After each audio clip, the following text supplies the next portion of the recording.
지난 한 주 동안 건강하게 보내셨지요? 여러분의 건강지킴이 TV 닥터 인사이드 곽동훈입니다. 드디어 왔습니다. 꽃가루, 황사, 미세먼지. 물론 다들 마스크를 하고 계시니까 예전보다는 좀 덜하시겠습니다만 계속 조심을 하셔야 하는 분들이 계십니다. 그래서 오늘 준비한 주제입니다.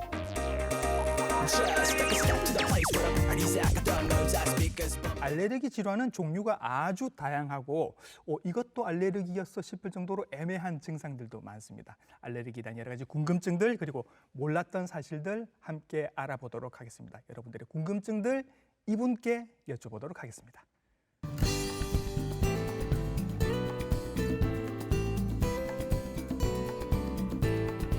네, 스튜디오에 모셨습니다. 알레르기내과 전문의 최길순 선생님이십니다. 선생님 안녕하십니까? 안녕하세요. 저는 고신대학교 보건병원에 근무하는 알레르기내과 의사 최길순이라고 합니다. 네, 선생님께 알레르기에 대한 여러 가지 궁금증들 여쭤보도록 하겠습니다. 알레르기내과 선생님을 모시는 건 저희가 처음이라 저도 상당히 네. 기대가 되고 궁금한 점들이 굉장히 많습니다. 단도직입적으로 여쭤봅니다. 선생님, 알레르기 완치가 가능합니까? 네, 정말 많은 환자분들이 그런 질문을 하게 되는데요. 궁금해하시니까. 네, 네. 뭐 일부 알레르기 질환은 이제 완치가 될 수 있긴 하지만 네. 대부분의 알레르기 질환은 저희가 고혈압이나 당뇨처럼 네. 이렇게 조절하는 만성 질환입니다. 예. 그래서 적절한 치료와 관리를 통해서 일상생활에 지장이 없도록 하는 것이고요. 예. 마치 고혈압이나 당뇨가 약물 치료나 뭐 운동, 식습관, 생활 관리를 통해서 네. 다른 합병증이 없도록 하는 것과 똑같은 이치입니다. 예. 그러니까 관리하는 질환이지 완치하는 질환이 아니다. 네. 그러면 바꿔서 광고를 애매하게 마치 우리는 알레르기를 완치할 수 있는 것처럼 그렇게 광고를 하면 이건 약간 의심을 해봐야 되겠네요. 네, 조금 그런 부분이 있습니다. 그렇죠. 네, 뭐 일부 질환은 예. 뭐 좋아지기도 하니까요. 네. 네, 꼭 아니라고만은 또 말할 수는 없고요. 네, 완치에 대한 욕심은 뭐 가지지 않는 게 좋을 것 같습니다. 알레르기 내과 선생님을 모신 게 저희가 처음이라 사실 알레르기 내과가 있는 줄도 모르는 분들도 굉장히 많으시거든요. 있다란 얘기는 굉장히 많은 질환들을 보고 계신다는 얘기죠. 알레르기 질환들이 굉장히 다양하게 여러 질환들이 있는 거죠. 네, 맞습니다. 알레르기 질환은 우리 몸 전신에 대해서 나타날 수 있고요. 예. 대표적으로 이제 호흡기 알레르기부터 시작해서 위장관 알레르기, 뭐 피부 알레르기, 그리고 전신에 나타나는 알레르기 질환이 있을 수 있습니다. 네. 호흡기 알레르기 대표적인 질환은 천식이라든지 알레르기 비염이 있을 거고요. 아마 예. 위장관 알레르기는 여러분이 조금 생소할 겁니다. 예. 피부 알레르기에는 뭐 두들기라든지 접촉성 피부염, 아토피 피부염이 있을 수 있고요. 네. 전신 알레르기에는 요즘에 아마 코로나 백신 때문에 많이들 알고 계신데 아나필락시스가 있을 수 있습니다. 아하, 아나필락시스도 결국은 알레르기 질환인 거고. 네, 맞습니다. 그렇죠? 네.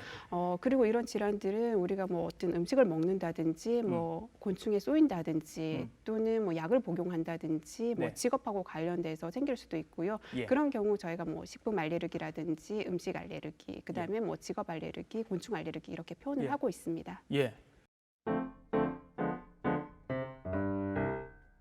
처음에 말씀드린 것처럼 황사, 미세먼지, 꽃가루 요 시즌이 그러면 호흡기 특히 기관지 천식 있으신 분들은 굉장히 힘든 계절이 맞나요? 네, 그렇습니다. 천식은 알레르기 염증으로 인해서 기관지가 네. 붓게 되고 네. 그러다 보니까 가래도 많이 생기고 예. 그러면서 기관지가 예민하게 반응하게 되는 질환인데요. 네. 네, 평상시에는 괜찮다가 뭔가 자극이 되면 음. 기관지가 더 자극이 되면서 예민하게 반응이 됩니다. 네. 그래서 그런 요인 중에 미세먼지라든지 황사가 대표적인 것들이고요. 네. 이런 황사라든지 뭐 미세먼지가 많은 시기에 우리가 호흡할 때마다 더 많은 미세먼지가 들어가게 되고요. 네. 우리나라의 경우에 봄철 한절기에 유독 예. 황사도 심하고 미세먼지가 심하게 되는데요. 네. 이 때문에 이제 천식도 나빠지게 되지만 이 네. 시기는 이제 환절기로 인해서 특히 바이러스 감염이랑 감기도 심해지는 시기입니다. 아. 그렇다 보니까 감기로 인해서 또한 기관지 예. 염증이 심해되고 천식 증상이 또 심해질 수 있고요. 게다가 또 이 시기에는 꽃가루가 많이 날리는 시기입니다. 그렇죠. 그래서 꽃가루가 날리다 보니까 꽃가루도 있고 뭐 미세먼지도 겹치고 바이러스로 인한 알레르기 염증이 겹치다 보니까 환자들이 정말 심해지게 되는 예. 겁니다. 외부 여러 가지 환경들을 볼 때 정말 기관지 천식 있으신 분들에게는 굉장히 힘들 수밖에 없는 그런 시기가 네, 될 그럴 수 텐데 있습니다. 외부도 그렇습니다만 선생님 집 안에도 여러 가지 안 좋은 요건들이 있다고 하던데요. 네, 예. 물론 집 안에도 많은 알레르기 일으키는 물질이 있게 되고요. 예. 뭐 대표적으로 알레르기 물질로 뭐 진먼지 진드기라든지 그렇죠. 뭐 곰팡이라든지 예. 뭐 바퀴벌레, 애완동물 이런 것들이 있을 수 있을 거고요. 예. 그다음에 뭐 흡연이라든지 그다음에 실내 그런 대기 오염 물질 예. 이런 것들도 있을 수 있을 거고요. 제가 살이 약간 찌면 아토피가 심해지는 경향이 있습니다. 네, 맞습니다. 비만도 이유가 됩니까? 네, 맞습니다. 예, 예, 비만이 되게 되면 예. 이게 알레르기 염증 반응을 조금 일으키게 되기 아이고. 때문에 예. 예, 특히 이제 뭐 이렇게 피부도 가려워질 수도 있지만 예. 특히 이제 천식이라든지 예. 그런 것도 발현할 수 있습니다. 천식 있는 친구들은요, 특히 또 이렇게 막 스트레스 받거나 하면 갑자기 또 호흡이 막 가빠지고 그러던데 네. 스트레스도 관련이 되고요. 네, 맞습니다. 비만도 관련이 되고 네. 스트레스도 관련이 네. 되고 그리고 또 하나 궁금한 거 기관지 천식 이런 건 보통 아이들이 하는 소아들이 하는 병이라고 알고 있었는데 네. 요즘은 점점 이렇게 호흡기 이런 거 흡입기 쓰시는 분들 중에는 어른들도 꽤 보이는 것 같아서 네, 네. 이게 뭔가 추세가 변하고 있나라는 생각이 좀 듭니다. 어떻습니까, 선생님? 꼭 추세가 변한다고 하기보다는요. 예. 그 이런 이제 천식 자체는 이제 모든 연령에서 다 생길 수 있는 다 생길 수 예, 있어요. 생길 수 예, 있습니다. 예. 근데 이제 다만 이제 저희가 소학이라든지 초중학교 저학년 네. 애들한테 조금 흔하게 유병률이 많았다가 예. 이제 나이가 들면서 점점점 감소하다가 한 50대 후반에 다시 증가가 되게 되고요. 50대 후반에 다시 생겨요. 네, 특히 노인에 되면 더 많아지는 것으로 되어 그렇습니까? 있습니다. 예. 그러면 어릴 때는 아예 없다가 네. 노인이 된 다음에 처음으로 경험하는 그런 알레르기 질환도 있을 수 있는 거예요. 네, 괜찮다가 그냥 새롭게 그렇게 진단되는 경우도 많습니다. 그렇습니까? 네. 그러면 같이 여쭤봅니다. 이유가 뭡니까? 그 나이 돼서 이제야 나타나는 이유가요. 네, 아마 저희가 소아천식 같은 경우에는 예. 유전적인 영향이 강하다고 얘기를 하는데요. 예. 그렇게 어른이 돼서 갑자기 이제 생기는 경우에는 예. 그보다는 이제 뭐 환경적인 요인이라든지 네. 뭐 동반 질환, 예. 뭐 스트레스 이런 것들이 영향을 많이 받는 경우가 많고요. 예. 특히 보면 이제 흡연자의 경우에 비흡연자보다는 흡연자에서 예. 많이 발생을 합니다. 예. 그리고 아까 비만이 그런 알레르기의 위험 인자라고 될 수 있다고 말씀하셨는데 예. 이렇게 살이 찐 사람들, 예. 특히 이제 복부 비만이 많은 예. 여성들한테서 조금 많이 생길 수 있습니다. 담배 태우고 네.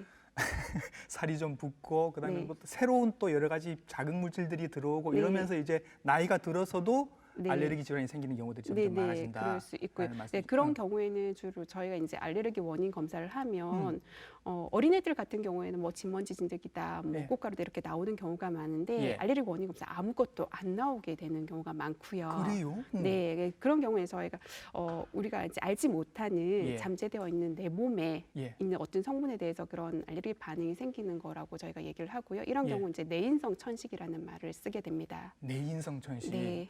앞으로 이런 환자들이 점점 더 많아질 것 같고 선생님이 네. 점점 더 바빠지실 것 같고 그러네요. 그러면 혹시 모릅니다. 여러분들도 내인성 천식이 있을지. 그래서 기관지 천식의 대표적인 증상들 이런 네. 거 있으면 의심해 보셔야 됩니다 하고 그렇게 말씀해 주실 수 있는 그런 증상들이 있죠. 네. 기관지 천식의 대표적인 증상은 이제 가슴이 답답하고 네. 그리고 이제 숨을 이렇게 내쉴 때 쌕쌕거리는 소리가 들린다든지 그다음에 발작적인 기침이 보이는 경우가 많습니다. 기침할 상황도 아닌데. 네, 그런 경우가 많은데요. 예. 실제로 이제 환자들 중에 일부는 평상시에는 정말 아무런 증상이 없어서 예. 깨병처럼 있는 경우도 많고요. 네. 근데 이제 알레르기 원인 물질, 뭐 진먼지진드기라든지 뭐 예. 꽃가루 이런 것들이 노출이 되면 네. 네, 증상이 생기는 경우, 예. 그다음에 이렇게 환자분들이 감기라든지 뭐 예. 스트레스를 받는다든지 뭐 네. 운동을 하고 나서 찬 공기에 노출되고 나서 증상이 심해지는 경우가 많고요. 예. 특히 이제 그런 경우가 이제 밤이라든지 새벽에 심해집니다. 예. 그래서 정말 숨찬 환자들은 낮에는 잘 견디고 있는데 어, 밤 되면 이제 못 참아서 응급실로 그래요? 오는 경우가 좀 많습니다. 예. 그래서 이런 경우 저희가 이제 조금 천식을 의심을 해볼 수 있고요. 네. 근데 이제 일부 천식 환자들은 그런 뭐 호흡 곤란이라든지 뭐 가슴 답답한 이런 증상 없이 예. 마른 기침만 지속적으로 하는 경우가 있습니다. 자, 그러면 지금 표에 나와 있는 자가 진단, 기관지 천식 자가 진단 표에 보면 7가지가 나와 있는데 이 중에 하나만 해당이 돼도 기관지 천식을 의심할 수 있는 건가요? 네, 의심을 볼 아이고, 수 있습니다. 예, 예. 그래서 한번 이제 보시는 분들은 그 내용을 조금 보시고요. 네. 내가 거기에 해당된다. 네. 그러시면 조금 병원을 내원하셔서 이렇게 진료를 받고 검사를 예. 해보시는 게 좋을 것 같습니다. 밤에 마른 기침을 해도 의심할 수 있다. 네. 그게 지금 그게 기관지 천식일 수도 있습니다, 여러분. 그럼 치료를 한번 들어가 보겠습니다. 보통은 흡입제를 쓰시던데 이게 네. 주 치료인 건 거죠? 우리나라 사람들은 네. 경구약, 먹는 약을 선호하는데요. 예. 천식 같은 경우에는 기관지에 직접적으로 작용할 수 있는 예. 이 흡입제가 주된 치료제입니다. 예. 네, 흡입제 같은 경우에는 다 똑같지는 않고요. 예. 흡입제 성분에 따라서 다른 역할들이 있습니다. 네. 크게 이제 저희가 증상 완화제라고 해서 갑자기 숨이 찰 때 기관지를 일시적으로 넓혀주는 그런 예. 약들이 있고요. 그다음에 이제 질병 조절제라고 해서 흡입 스테로이드가 포함된 약으로 예. 이제 이거는 장기적으로 규칙적으로 사용을 해야 됩니다. 예. 근데 옛날에도 그랬고 어르신들 여전히 예. 저희가 그 질병 완화제인 기역자 모양으로 생긴 예. 남색 흡입제 굉장히 이거 많이 사용. 이거요. 네, 맞습니다. 굉장히 많이 사용을 예. 하시는데요. 예. 그 약 자체는 예. 일시적으로 그렇죠. 그냥 기관지를 넓혀주는 약이라서 절대 치료제가 아닙니다. 예. 오히려 그 약을 갖다 지속적으로 사용할 경우에는 약제에 대한 내성이 생기게 되고요. 예. 그러면 나중에 정말 숨 찰 때 이게 예. 도움이 되지 않습니다. 예. 그래서 그 약을 많이 사용하는 경우에는 천식 조절제를 예. 꾸준하게 사용을 해야 되는 상황이기 때문에 꼭 병원에서 치료 받으셔야 됩니다. 오히려 지속적으로 계속 쓰셔야 되는 게 이렇게 딸깍해서 훅 들이마시는 그 스테로이드 제제를 네, 오히려 더 맞습니다. 꾸준히 드셔야 되는데 네. 이것도 그럼 스테로이드를 내가 매일 먹으란 말이냐 이렇게 얘기하시는 분도 계시죠. 네, 맞습니다. 요즘에 그 예. 스테로이드에 대한 부작용이 너무 많이 알려져서 예. 이제 환자분들이 거기에 대해서 걱정을 많이 하시는데요. 예. 물론 이제 천식 치료제로 이렇게 먹는 스테로이드를 먹는다면 효과는 좋지만 네. 약 부작용이 있을 수 있기 때문에 저희가 부작용을 줄이고 이제 네. 효과를 그러니까 최대로 나타나기 위해서 만들어진 게 그런 흡입 스테로이드제인 거고요. 예. 실제적으로 그 흡입 스테로이드를 이렇게 고용량이 아니라면 지속적으로 사용했을 때 크게 문제가 되지 않습니다. 네. 좋은 약이니까 매일매일 쓰셔도 괜찮다라고 제가 한 번 더 말씀을 드리겠습니다. 자, 이제 기관지 천식에서 비염으로 한번 선생님 넘어가 보겠습니다. 네. 워낙 고생하시는 분들이 많으셔서 저도 마찬가지고요, 선생님. 이거 비염은 부모님 탓해도 괜찮습니까? 그러니까 비염이 예. 그러니까 알레르기 비염 같은 경우는 이제 네. 유전적인 성향이 이제 환경적인 부분이 예. 같이 이제 복합적으로 작용이 생기다 보니까요. 네. 유전적인 부분이 물려질 수 있습니다. 예. 특히 이제 부모님 한쪽이 알레르기 비염이 있는 경우 네. 자녀가 비염이 생길 확률은 한 50% 정도 되고요. 예. 두 분 다 알레르기 비염이 있다면 확률이 네. 한 75%로 굉장히 높아지게 되는데요. 그러네요. 예. 근데 저는 이제 환자분들께 할 때 꼭 그렇게 죄책감을 가지지 말라고 얘기를 하고요. 예. 실제적으로 내가 그런 체질을 물려주긴 하지만 네. 잘 관리하게 되면 알레르기 비염이 안 생기고 그렇죠. 예, 아무 문제 없이 넘어가는 경우도 굉장히 많습니다. 예, 그래서 저도 제 딸한테 한 반쯤은 미안해하면서 네. 그 아이도 비염이 있으니까 반쯤은 미안해하면서 나머지 반은 네가 네 방을 청소를 안 해서 그렇다라고 얘기를 하거든요. 그래서 자 유전 반 나머지 본인 책임이나 뭐 다른 책임이 될 만한 것 뭐가 있을까요? 이제 대표적으로 아까 또 말씀드린 뭐 진먼지 진드기라든지 예. 뭐 애완동물, 뭐 네. 바퀴벌레, 곰팡이 이런 것들이 흡입되면서 알레르기 증상, 비염 증상을 일으킬 수 있고요. 예. 그 외에도 뭐 음식이라든지 예. 음식에 들어간 첨가제 예. 이런 것들, 그다음에 뭐 약물에 의해서도 예. 이렇게 비염 증상 유발이 될 수 있습니다. 예. 그 동물들 털 말고도 털을 깎여도 그 동물 알레르기가 나올 수 있다면서요? 네, 당연합니다. 예. 저희가 이제 대부분 사람들이 털만 알레르기 그러니까 비염 증상을 일으킨다고 생각하는데요. 뭐 고양이의 그런 대소변이라든지 아이고, 뭐 아이고. 침이라든지 뭐 비듬이라든지 이런 것들이 예. 다 알레르기를 일으킬 수 있습니다. 날 이렇게 막 핥아주니까 너무 좋은데 그게 네. 알레르기의 원인이 될 수도 있다는 말씀이신 거네요. 그리고 특히 예. 개보다는 고양이가 아. 조금 더 알레르기를 더 조금 잘 일으키고 조금 심한 반응을 일으키는 것 같습니다. 그래요? 반려문묘를 하나 들여볼까 생각을 하고 있었는데 이 고민이 좀 되네요. 그리고 선생님 이게 계절마다 보면 나무나 뭐 풀 같은 것도 굉장히 영향을 많이 미치죠. 네, 맞습니다. 이게 꽃가루가 날리면서 알레르기 비염을 일으키는데요. 네. 그 많은 사람들이 꽃가루 하면 또 봄에만 딱 날린다고 생각을 하십니다. 네. 근데 꽃가루는 이제 저희 같은 경우에는 이제 봄, 가을에 특히 많이 날리고요. 네. 봄에는 이제 뭐 자작나무라든지 오리나무 이런 나무 꽃가루들이 네. 많이 날립니다. 예. 근데 이제 늦봄부터 초여름까지는 이제 잔디풀 꽃가루가 날리게 되고요. 예. 특히 가을 되면은 이제 쑥이라든지 돼지풀, 환상동굴 같은 잡초 꽃가루가 날리면서 알레르기 반응이 생길 수 있습니다. 예.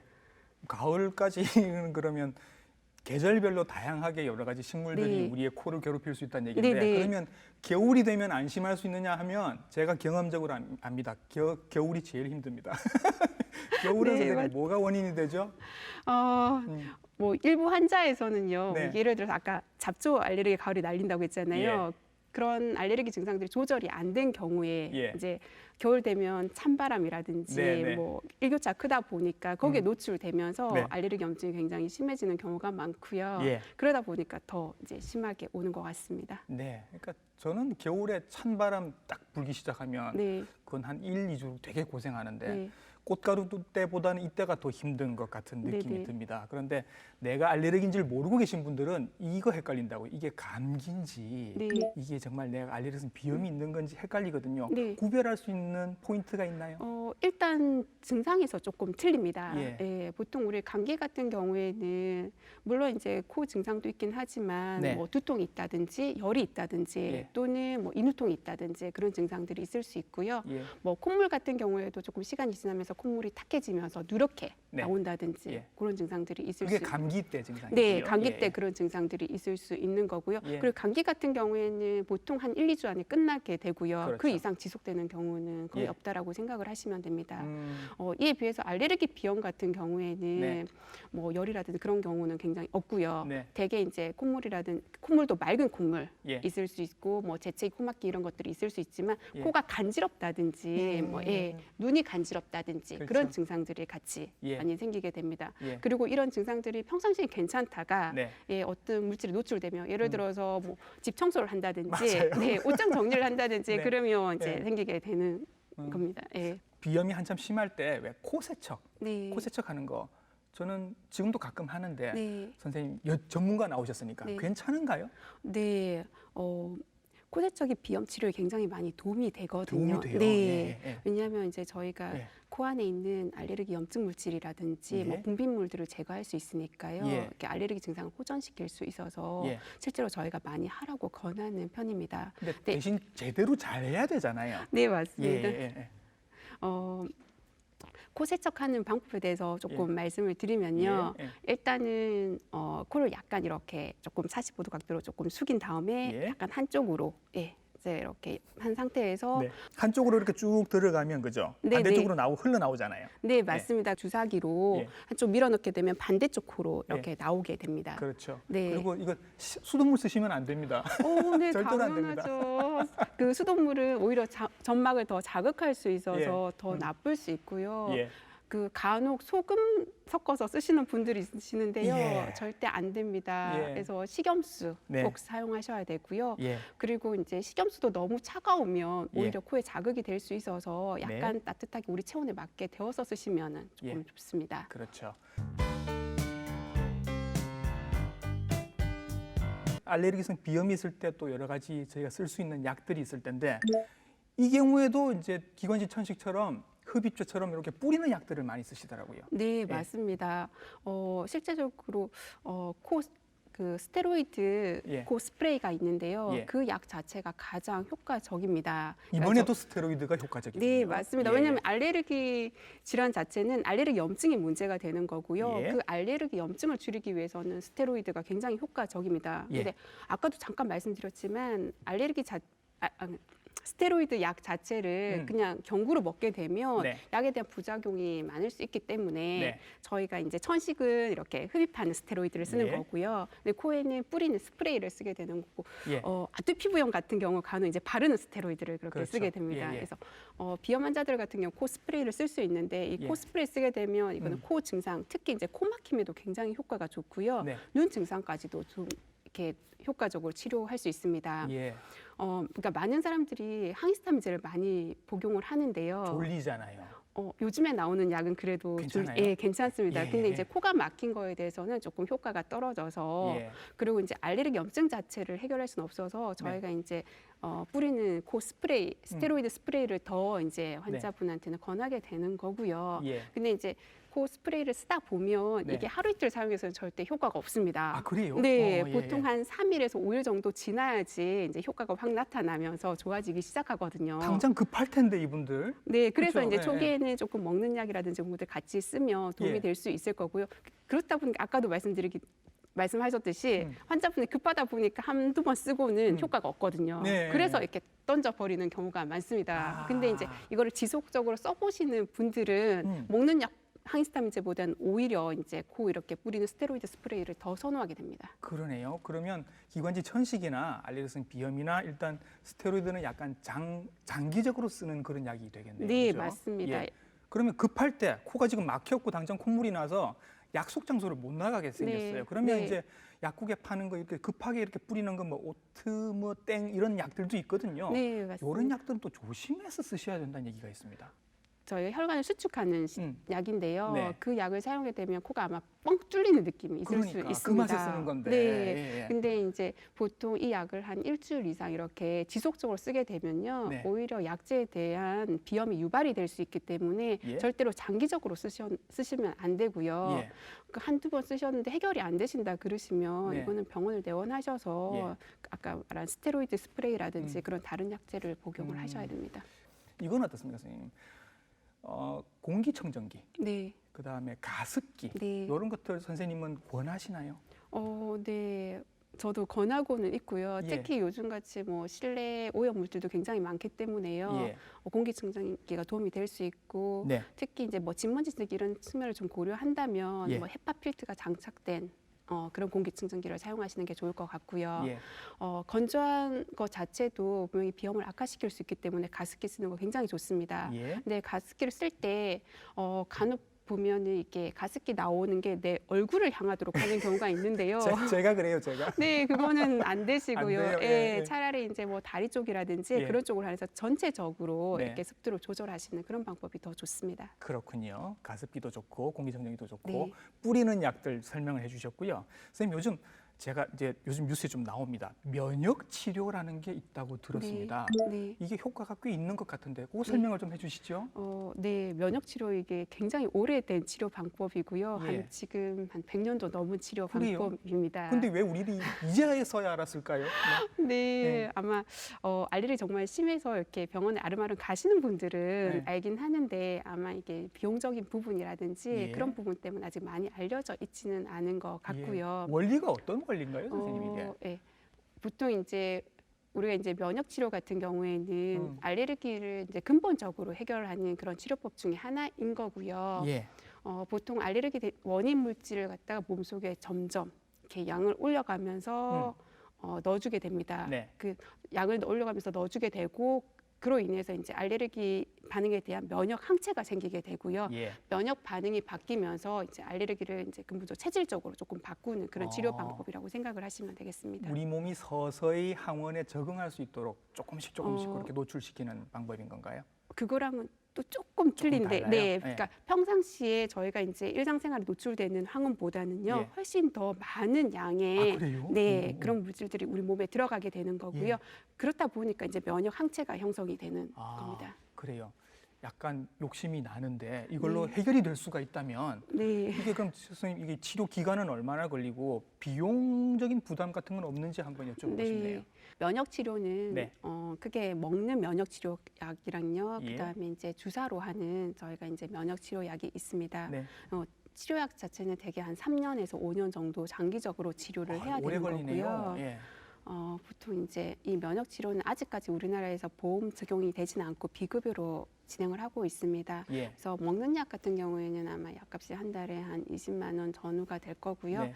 주사약 같은 경우는 아마 병원마다 차이는 있긴 하지만 아마 6개월에 한 5, 60만 원 정도 되는 그런 약값이 포함이 네. 될 겁니다. 예. 그래서 조금 비용이 있다 보니까 아직도 조금 못 하시는 분들도 있으시는 것 같아요. 예.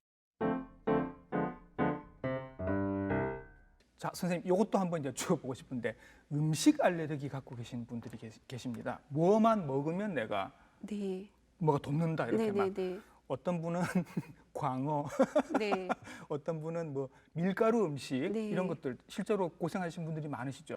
음식물 알레르기를 일으키는 네. 물질은 이제 조금 연령에 따라서 차이가 있게 되는데요. 예. 소아 같은 경우에는 아무래도 우유라든지 계란을 많이 먹다 보니까 우유, 계란, 뭐 밀가루 이런 것들이 흔하게 되고요. 네. 이제 성인으로 되면서 뭐 땅콩 이런 것도 있을 수 있지만 각각류라든지 소고기, 돼지고기 이런 예. 것들이 흔한 원인이 될 수 있습니다. 예. 특히 뭐 최근에는 뭐 밀가루뿐만 아니라 뭐 메밀 이런 네. 것도 알레르기를 많이 일으키는 것으로 되어 있고요. 예. 뭐 땅콩뿐만 견과류도 요즘 많이 먹으니까 예. 이런 알레르기 반응을 많이 일으킵니다. 예. 한때 서양권에서는 이제 땅콩 알레르기, 뭐 땅콩으로 아나필락시스 네, 현상이 네, 오고 뭐 네. 이런 얘기가 많았는데 그즈음에 우리나라는 이제 벌침, 네, 그죠? 맞습니다. 뭐 이렇게 벌초하러 가셨다가 벌에 쏘여서 아나필락시스가 오고 그런 경우가 많았는데 그래서 메밀이 네, 이제 이 시즌이 되면 이제 다들 냉면 드시고 해야 되는데 네. 메밀이 알레르기가 있을 수 있다는 얘기가 있어서 이게 좀 걱정이 됩니다. 네, 네. 예. 그러니까 다른 음식처럼 메밀도 예. 이런 알레르기 반응을 일으킬 수 있고요. 네. 뭐 일부에서 두드러기가 생기는 경우도 있고 심하면 이제 알레르기 쇼크 반응인 아나필락시스까지 오는 예. 경우가 있습니다. 예. 그래서 이런 아나필락시스까지 이런 경험을 하신 분들은 이렇게 상비약 같은 걸 갖고 다니셔야 되는 거 아닌가요? 네. 특히 이제 아나필락시스는 당연히 갖고 다니셔야 되는 거고요. 예. 아마 이렇게 음식 알레르기가 있으신 분들은 이제 알아서 음식을 피하시고 계신데요. 네. 메밀 같은 경우도 그렇고 이게 저희가 정말 메밀국수다. 네. 뭐 그러면 피할 수 있는데 이게 뭐 돈가스 이렇게 뭐 전분에 이렇게 메밀이 섞여 들어간다든지 예.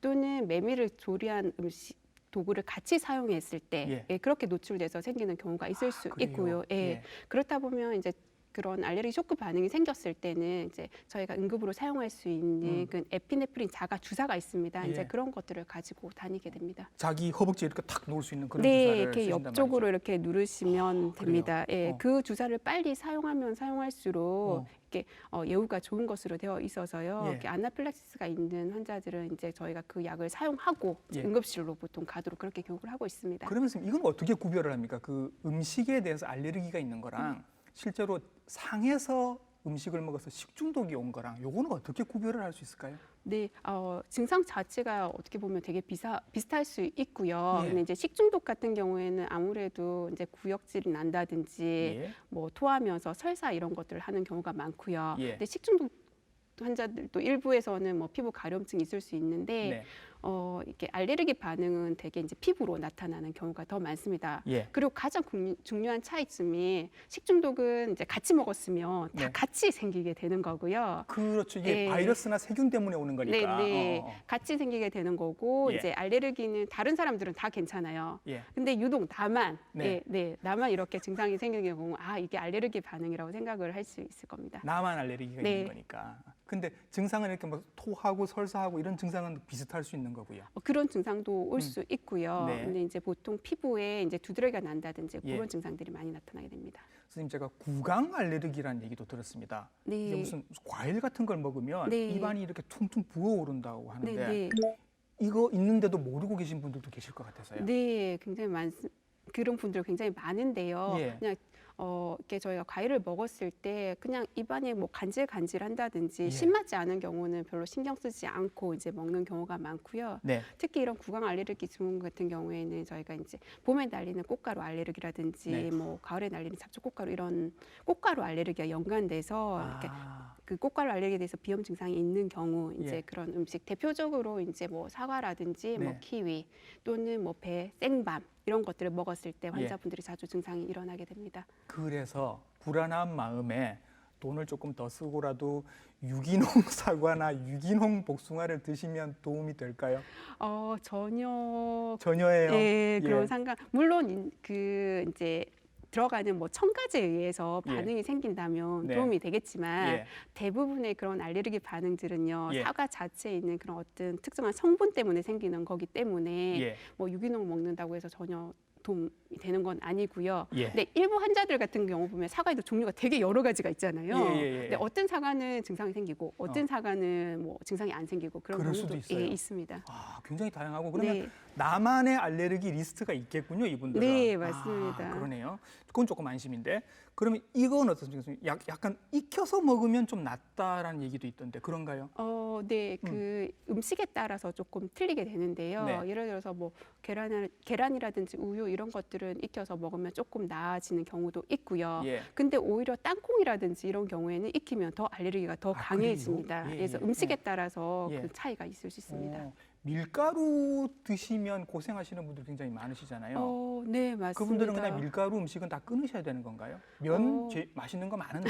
네, 밀가루 들어가는 성분에 따라서 다를 수 있고요.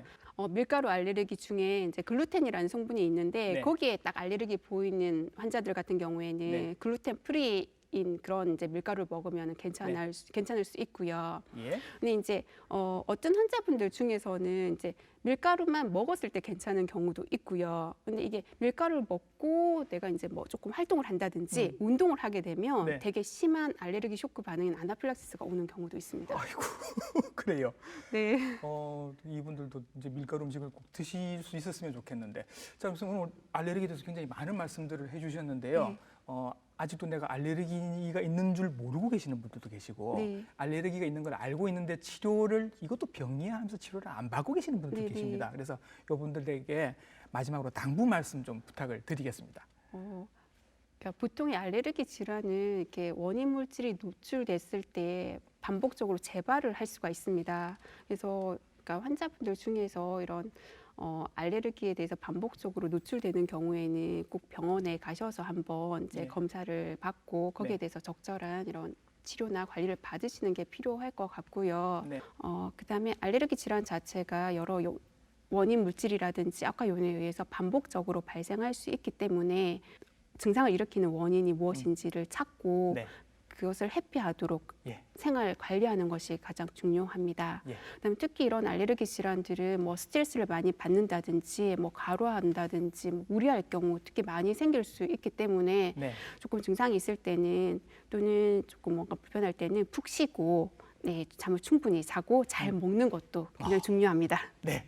선생님께 허락을 받았으니까 이제 잘 쉬고 잘 먹고 하도록 하겠습니다. 오늘 귀한 분 알레르기 내과 전문의 선생님 모시고 알레르기에 대한 여러 가지 치료들 그리고 몰랐던 사실들에 대해서 저는 많이 알게 될 것 같은데 시청자 여러분들도 오늘 많이 알게 되신 것 같습니다.